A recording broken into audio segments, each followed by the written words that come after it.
Now we will talk about the checkbox. This is the element that we put next to a correct mark, such as saving the password in applications. Well, now its most important characteristics, ID. As we said previously, each element should be has an ID. To use it in the Java code, button, is the right button here, what you want to be a picture or plain box. Usually we use plain box, and also we can do some customization for it in style file. Button tint is the color of the button. Check is the button activated or inactive. Focusable, when the app first run, you want to focus on it or not. Text is the text you want to write inside it, for example, remember your password, OK.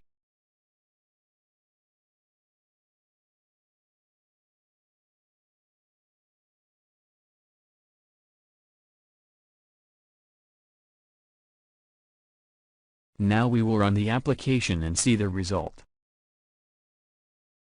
Thank you. Don't forget to like video and subscribe the channel.